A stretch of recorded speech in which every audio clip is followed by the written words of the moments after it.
Target ROAS and Target CPA are some of the most effective bidding strategies for driving performance on Google Ads. However, many advertisers have no idea how to properly set and manage their bidding targets. So in this video, I'll share how Google Ads professionals approach target management to maximize results in real accounts for real clients. The tips and strategies you will learn here aren't just theory, it's all backed by real-life tests we've done at ROImonks, the performance marketing agency where I work. Long and detailed videos like this one take a lot of work, and I do all the editing myself, so if you find this video valuable, please support my work with a like, a comment, and a subscription. And without further ado, let's jump into it. Target ROAS and Target CPA fundamentals. If you're just starting out, Target ROAS and Target CPA might sound confusing, but Target ROAS is simply maximize conversion value with a defined target. The same applies to Target CPA. It's basically maximize conversions with a target. I've made a separate video explaining all the different bidding strategies available in Google Ads. So if you're confused about these bidding strategies right now, I'd suggest watching that video first and then coming back to this one. But in short, maximize conversion value and maximize conversions are fixed budget bidding strategies that essentially aim to spend your budget in full while maximizing your campaign results. Of course, under these strategies, your spending might fluctuate from day to day, and that's completely normal. But on average, over a 30-day period, Google is going to aim to spend your full daily budget on average. In contrast, when it comes to Target ROAS and Target CPA, you're taking it a step further by adding a target. At that point, you're telling Google to spend as much as possible while still hitting the return target that you've set. Individual auctions may deliver higher or lower return, but on average, Google will aim to reach your target. And if Google doesn't believe it can achieve your target, then it will spend very little or it won't spend at all. Now that we got that out of the way, how do you actually set and manage your targets? And here I would like to separate this question into two parts. First, when you initially add a target to your campaign, how should you approach it? And second, once your target is in place, how do you actually manage it over time? Let's start with the first part. First of all, before you even set a target, you must meet two requirements. First, make sure that your campaign is getting enough conversion data, meaning ideally at least 30 conversions every 30 days or one per day on average. However, in our testing, we've seen better campaign performance even when making the switch slightly earlier at around 20 to 25 conversions. But 30 conversions is considered the industry-recognized benchmark. And the second key requirement is not to launch new campaigns with a target. My recommendation is to launch your campaigns under maximize conversions or maximize conversion value first, keep them untouched and gathering data for at least 2 to 3 conversion cycles so that Google has a point of reference to effectively bid using your target. And then you can consider switching to Target ROAS or Target CPA. And by conversion cycle, I mean the average amount of time it takes for a user to convert after first clicking your ad. If you're struggling to gather enough conversions to meet these requirements, I strongly recommend you consider consolidating your campaigns under a single campaign or a portfolio of campaigns. Because what you might not have known is that you do have the flexibility to set your target at the campaign, ad group level, and portfolio level. I made a separate video about the best Google Ads campaign structure with a case study on consolidation, and it's been getting an incredible response. So if you're struggling to reach the 30 conversion benchmark, I highly recommend you watch that video as well. But regardless of the level at which you apply your target, the logic and principles of how it works stays the same. So once you have the required number of conversions and you're ready to switch to a target-based bidding strategy, my recommendation is to set your Target ROAS or Target CPA based on what your campaign is expected to achieve over the last 14 days. In the campaign view, hover over your conversion value to cost or cost per conversion to see your expected value once all conversions are fully attributed. You will probably see that there is a difference between what Google has already attributed to your campaign and what it's still expecting to attribute. This is because there is often a delay between when someone clicks on your ad and when they actually convert. And as a result, not all conversions have been fully attributed yet. In this case, Google uses AI to predict what your final attributions will look like. So if you're working with Target ROAS, you would set it to the expected conversion value to cost in the last 14 days, multiply it by 100. And if you're using Target CPA, just take the expected cost per conversions over the last 14 days. Also, ideally, your target would not be too far off from the expected attributions over the last 7 days as well. But if, for whatever reason, the 7-day expected figure is vastly different from the 14-day one, then you can put the target somewhere between the two, but still closer to 14 days. And this brings us to something really important, and I cannot stress this enough. After switching to a target-based bidding strategy, Google will need time to calibrate. The learning period. Typically, the learning period is going to take 2 to 3 conversion cycles. But for campaigns using AI Max or new customer acquisition goals, in our testing, we found that this adjustment window can stretch up to 5 to 6 conversion cycles. During this initial period, your performance will look messy, and you need to resist the urge to panic and roll things back immediately.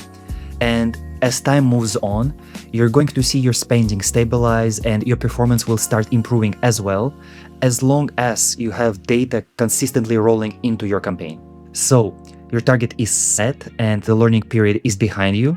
Now, how do you actually manage it over time? Unfortunately, Target ROAS and Target CPA are not a set it and forget it type of strategy, and this is because of how these bidding strategies are designed. Target-based bidding responds to changes in the market as well as changes in your campaign performance and attributions. And because of that, in many accounts, these bidding strategies are prone to periods of increased spending or spending slumps. And often, if you don't actively manage your bidding targets, you won't be able to predict how much you'll actually spend by the end of the month. So in this case, the question really becomes, do you trust Google to spend as much or as little as it needs to achieve your return target? Or do you take a more proactive approach? Really, there is no cookie-cutter method that applies to every account. It depends. But there are general best practices and agency-tested tips I can share with you that will hopefully steer you in the right direction. Plus, if you understand how the algorithm works and what factors Google actually considers, you'll be able to make much more informed decisions. How Google makes spending decisions. When you give Google Ads a target, whether it's a Target ROAS or Target CPA, it's going to consider multiple factors when deciding which auctions to bid in and how much to spend. But the key underlying dynamic is whether Google believes it can achieve your target or not by comparing your average target against your expected attributions. To easily check your average targets, make sure to add average target ROAS or average target CPA to your column set.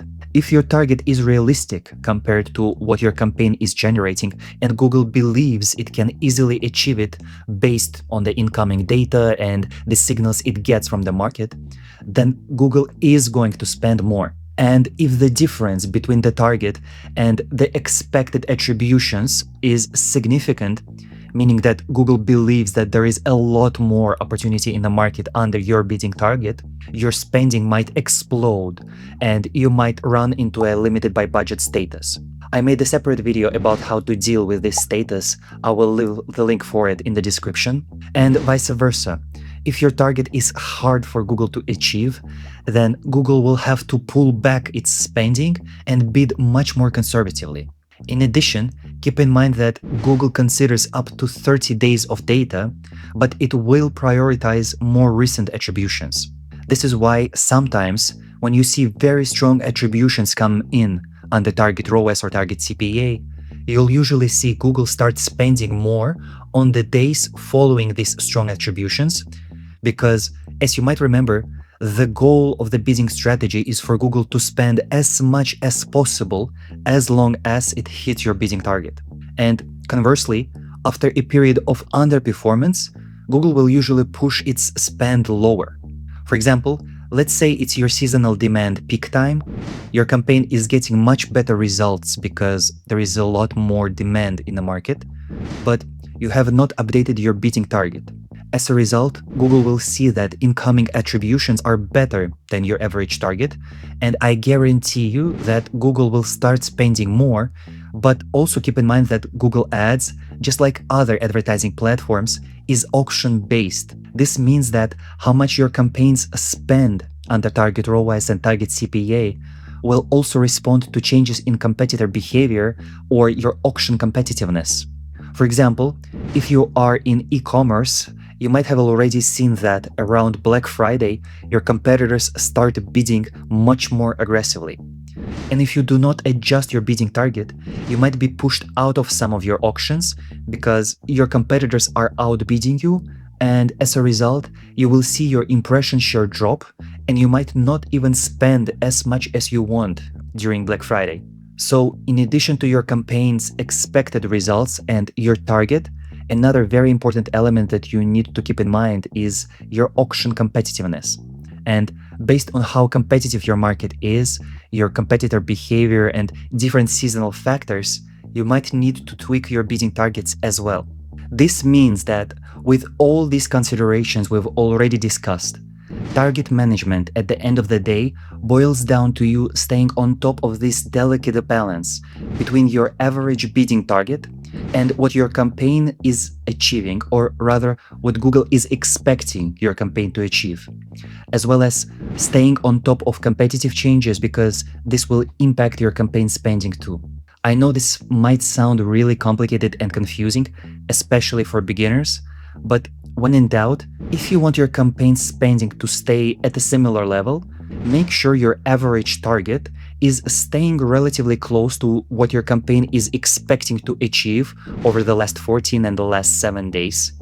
If you want to increase your spending, then you need to slightly lower your target ROAS or slightly raise your target CPA relative to what your campaign is expecting to achieve, and vice versa. If you want to push your spending down, then you need to slightly raise your target ROAS or slightly decrease your target CPA. Essentially, you can think about your bidding target as a faucet that you can turn and more or less water is going to pour out. The faucet is your target, and the water in this metaphor is your campaign spending. The more demanding and tight your return target relative to what your campaign is achieving is, the less water or less spending will be pouring out of the faucet. And on the other hand, the looser or more achievable your bidding target is relative to what the campaign is expecting to achieve, the more water will be pouring out of the faucet, or in other words, Google will be spending more. Once you fully grasp this trade-off between volume and return under target-based bidding, you will also be able to anticipate your campaign spending to move to the upside or to the downside, depending on whether Google is underachieving or overachieving relative to your average target. In other words, the higher return you demand from Google relative to what it's able to achieve on the market, the less you will spend, and vice versa. The lower the return that you demand from Google, the more it will usually be able to spend. However, keep in mind that a certain level of fluctuation of spending in a campaign with a target is completely natural, and this is because Google is constantly trying to capitalize on different opportunities that it discovers in the market based on the signals and the data it's receiving from your campaign.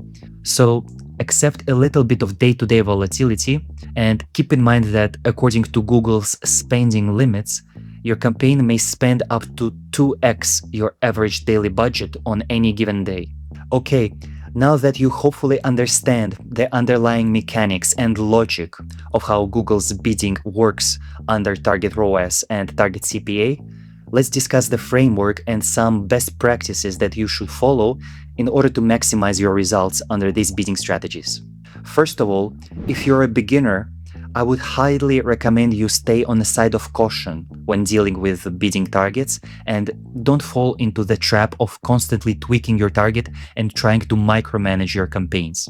In fact, I would say the goal is to change the target as infrequently or as little as possible, because then the algorithm has fewer disruptions to its learning. So I would recommend you review your campaign performance on a weekly basis and decide whether a target change is required or not on a weekly basis as well.